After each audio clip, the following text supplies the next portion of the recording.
Hey there, guys. Kevin Downey from Kevin M. Downey and Strategic Advisor at Aptive Index. Thanks so much for taking the time to be here today. Really appreciate it. In this video, I want to cover, why, if you're a B2B company, you should maybe be looking at completely restructuring your sales team. Now, that doesn't mean getting rid of everyone, maybe getting rid of some, right? But why are we seeing such a problem in B2B companies for sales hiring these days? So much failure, so much challenge in hiring and keeping people that are actually do the prospecting, because that's really the big thing in B2B. And what I want to do is I want to show you using Aptive Index. If you're not familiar with it, I probably have a link for me to take it. You should take it. It's very enlightening. It takes 8 to 10 minutes. You'll get your results via PDF. But if not, you can go to our website, kevinmdowney.com. There's a Take Aptive Index link at the top in the navigation. Take it. Again, you'll be blown away by the results. So in general, we talk about drive-based hiring. So if you're not familiar with it, I'm going to cover it quick. But what's really important, and stay with me on this video, because I'm going to compare 5 sales roles and their patterns, what we call wiring patterns or attribute patterns, of what we're looking to hire for those kinds of roles. All right. And the epidemic we have within B2B sales teams and hiring and keeping people, and especially getting them to do what we need them to do on the prospecting side, why so many are failing. I'm going to show you evidence is exactly why it's happening and why Aptive Index can help you solve that problem. Okay. So if you're not familiar though, drive-based hiring, it's a 100-year-old science. It's been used in business for decades. Companies are turning to it for a lot of different reasons. We're seeing a lot of upward movement here with AI and people using AI for resumes. They're getting more exaggerated, maybe outright fabricated, some would say. We're seeing turnover getting worse. It's more painful. It's more expensive. And we've got to find a way to turn the ship, right? The ship and reduce turnover and get a higher percentage of top performers in our companies. And the way that we do that is not by keep hiring off of resume skills and experience, because that keeps failing us, is we've got to hire the way that statistically we know, there's validation studies out there, all the evidence we have at Aptive Index, that when you hire for attributes matching the job, we get better fit, better performance, longevity, lower turnover, all of those kinds of things, okay?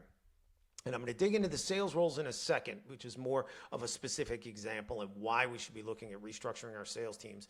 But basic explanation of drive-based hiring, okay? So Aptive Index measures attributes that are established in our teams and they don't change. They're called cognitive attributes. These attributes are fundamental needs and motivations that drive our decisions and our actions. They're how we're wired, how we're built, okay? Top performers do jobs that match the attributes, right? Everything feels natural, engaging, sustainable. It's like going downhill. It's like a great analogy. It's like writing with our dominant hand. When the job doesn't match the attributes, we're doing things that fight our natural drives, create stress, burnout, underperformance, non-performance in the case of sales sometimes, and we'll talk about that. Everything is an uphill battle, and it's like writing with our non-dominant hand. Okay, so we want to match people, the way they're wired, the way they're built, to the jobs. It's easy to do with Aptive Index. And again, sales, restructuring our sales teams, why would we need to do that? Okay, let's take a look at a profile, okay, just so you have an understanding of what we're looking at. Influence, this is me, right? Influence, these are our main drives that create our main profile. Influence, sociability, consistency, and precision. And then our standalone attributes, secondary attributes, our emotional resonance, pro-social, intensity, and abstraction. Okay. We're going to have 5 sample profiles up here, and I'm going to show you the ones, the least common. This actually doesn't have to do with B2B. This is a lot more B2C. This would be a one-call closer. So more often a B2C because they either phone or especially in like residential, like window sales, for example, sales reps going in on an appointment, they have to evaluate the situation, assess, create a proposal or solution, and close, sometimes all in one call. Sometimes it's 2, but it's basically a one-call close. They got one opportunity to present and close, get paper, okay? They're not going to have any relationship with the customer afterwards. In all likelihood, they are going in and they got to just get paper, okay? What is another popular sales job? B2B, a farmer. Farmer sales rep. This is the person that has an ongoing relationship with the customer. You call them account manager. You call them customer support, sometimes a sales type role. But they have an ongoing relationship with the customer. They're taking inbound calls from them. They're reaching out to them to fill in inventory. They're cross-selling. They're upselling. They're doing all those things. But our profile here, we're looking at high S, right? High S, high pro social, right? That's what that person's built for. Hunter sales reps, I mean, it's got to go out. Usually doesn't have any kind of relationship with the customer in the long run, but they got to go out and they are following up on leads. We're going to dig into that here in a second because it's the important point. They're following up on leads. They're doing presentations. They may be doing multiple presentations. They're chasing after those leads. They're staying in front of them. They're presenting to them sometimes multiple times. They got to get after it. They got to have influence. They got to be consultative. And they got to get paper. They generally do not have a long-term relationship with the customer. They're not cross-selling and upselling and all that stuff typically. They might have to do an annual thing and re-sign them for something, but they're not the one that's going out and talking to the customer every week, 2 weeks, month, whatever it is, okay? But our epidemic problem in B2B, getting to the point, is we're hiring for 2 things or 3 in one person all of the time, and we wonder why they fail.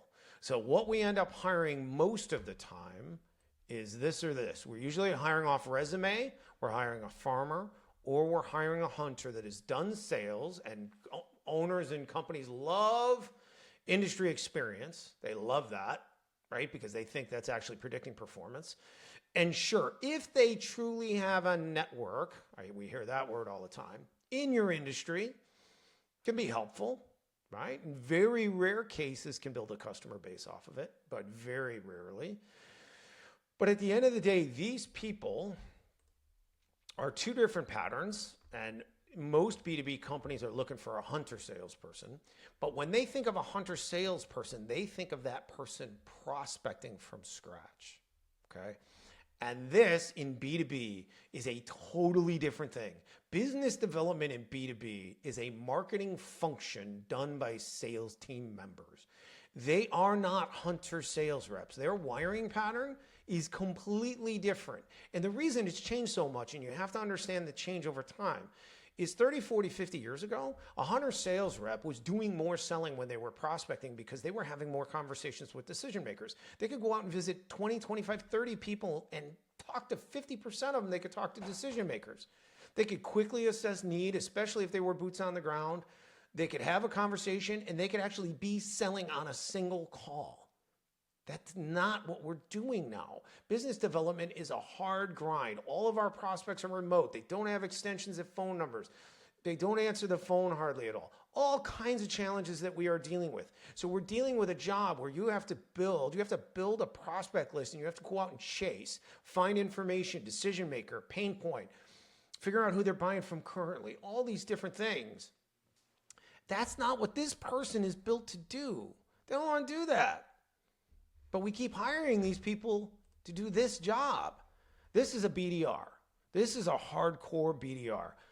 High C. They're doing the same thing over and over again. Good and decent intensity. Doing the same thing over and over again, and they're getting rejection a lot, and they can handle it, right? Relatively low ER. SDR is similar profile, okay? Right? Similar profile, right?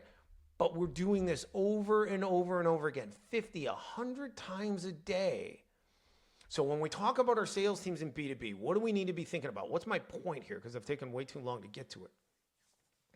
Is what we are seeing as a move in B2B is we are shrinking the number of salespeople and increasing the amount of hardcore, high volume email and business development teams to go out and do all the research, chase down companies, find out who the department head is, who is the decision maker, who do we need to get in front of, who are they currently buying from, do they have enough interest in looking at our stuff so we can throw our hat in the ring.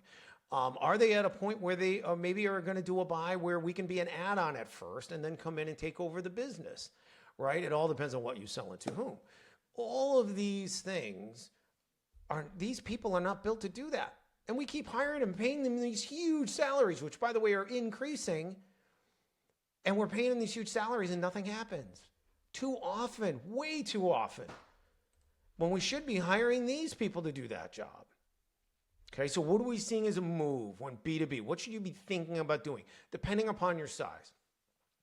We are seeing reduction in sales team members so that the people that are our hunter sales reps, our farmer sales reps, are dealing only with leads or appointments. They are only dealing with people that we have a decision maker with some level of pain point. They don't have to be ready to buy this minute necessarily, but they are so that this person is not chasing down information all the time. We don't want to pay $100,000 salaries and higher for people to go gather information. Doesn't make any sense.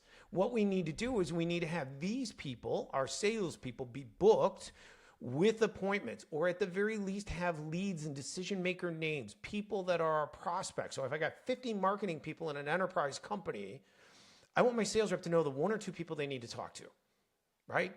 And an introduction already be made, right? That would be helpful. Now this person has somebody to talk to. They know who they need to chase, right?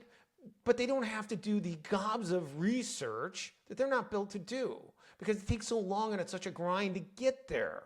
So I'm going to give you an example of a client. This takes way too long. Sorry. Client, promotional products company in Texas, had 7 salespeople, 2 with full books of business. One young guy, really doing well, was about a quarter to a third full, but just had started and really was getting after it. Then he had 4 that were okay to not good at all. And they were not doing any business development. They were waiting for leads to come in, or they were trying to extract every ounce of business of their current customer base because they didn't want to prospect. What did he do? He had no business development reps. He said, I can't do this anymore. I've been doing this for years and it's getting worse. I'm wasting all of these salaries. I've got 4 people that are not paying, 5 people not paying for themselves, but 1 I'm investing in because I really like what he's doing. He fired the 4 salespeople, kept the 3. The 2 of them had full books of business, hired 3 business development reps and doing email to drive inbound leads to the kid that was doing all the hard work to go find new customers. And the strategy is when that kid's almost full with a book of business, now we're going to go out and hire another sales rep. Now we're going to add to our pitching staff. We're going to hire another sales rep and we're going to maybe get more business development reps and we're going to keep generating leads and then start feeding them to that person so they can build their book of business. And that is the type of thing that we are seeing happen in B2B over and over and over again. One other example in micro businesses, if you don't have a sales team and you're a small business in B2B and an owner who is currently selling for yourself, don't go out and hire a sales rep. If you can sell and if you have enough time to do an appointment a day, which almost all owners can do that I speak with, right? There is no reason for you to go out and hire a sales rep. First of all, you're going to hire somebody off skills and experience and they're not built for prospecting anyway. And you're going to overpay for somebody that's never going to pick up the phone. What do you need to do? Go out and hire yourself a business development rep, maybe Latin America, that's built for cold outreach. And they'll do the same thing over and over again every day. They'll get you leads, they'll get you appointments, and they'll set you up for success. They'll cost you less money and you get far greater ROI out of them. That's how you build it. Then when you're full, now you go hire your first sales rep and then you build your business development team to drive that person leads and appointments. Okay. Hopefully this all makes sense. Complex topic, took me a long time to get there. If you have any questions, reach out to us, kevinmdowney.com. If you want to take Aptive Index, take it. It's you should have a link from me. If you don't, go to our website, kevinmdowney.com. Thanks for being here today. Best of luck in business and we'll talk to you soon. Thanks.